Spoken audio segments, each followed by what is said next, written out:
পত্রিকার একটা নাম দেখতে পাচ্ছেন? হ্যাঁ হ্যাঁ, সবাই তো চিনে ফেলেছেন। আমাদের সময় এটা একটা ইন্টারভিউ 2013 সালের। এই ইন্টারভিউটা যিনি দিয়েছেন তিনি মাওলানা মওদুদী সাহেবের ছেলে হায়দার ফারুক।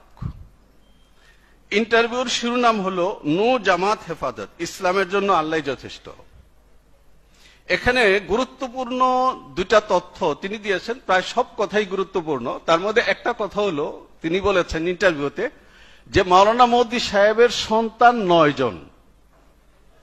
এই 9 সন্তানের এক সন্তানকেও তিনি ইসলামী শিক্ষায় শিক্ষিত করেন নাই, সবগুলোকে বাইরে পড়িয়েছেন।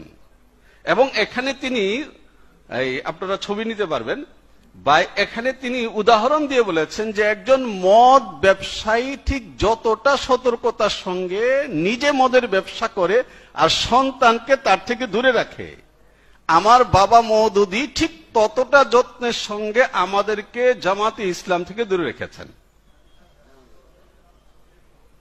মানে কি? ওই রোড প্রফেসর বলে যাদেরকে বড়ি বানায়, লিকচার দেয় না রাস্তায়, গাড়িতে ওঠাও লিকচার দেয়, কিন্তু তার নিজের বাচ্চা অসুস্থ হইলে ওষুধ খাওয়ায়, তার স্ত্রী অসুস্থ হইলে ওষুধ খাওয়ায়, বাসে যেটা বিক্রি করে 2 টাকার ট্যাবলেট খেলে সব রোগ ভালো হয়ে যায়, খাওয়ায়। ঠিক তেমনি ভাবে মাওলানা মওদুদী সাহেব জামাত ইসলাম নামে যে ট্যাবলেট এবং বড়ি তিনি সৃষ্টি করেছেন, এটা সবাইকে খাওয়াইছে, নিজের বাচ্চাদেরকে খাওয়ায় না। এবং কে বলছেন? এই যে আমি পত্রিকা রেখে দিয়েছি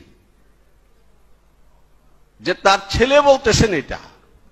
এবং এটা আমাদের কথা না, আমরা বলছি না, আমি এখান থেকে মানে শুধুমাত্র এখানকার কথাটা বলছি যে মওদুদী সাহেবের ছেলে এই হায়দার ফারুক বলছেন যে 47-এ যখন পাকিস্তান রাষ্ট্র হয়, মাওলানা মওদুদী তখন জীবিত, তিনি তার বিরোধিতা করেছেন, এই কারণে পাকিস্তানে অবশ্যই জামাতে ইসলাম নিষিদ্ধ হওয়া উচিত, তার ছেলে বলেছেন।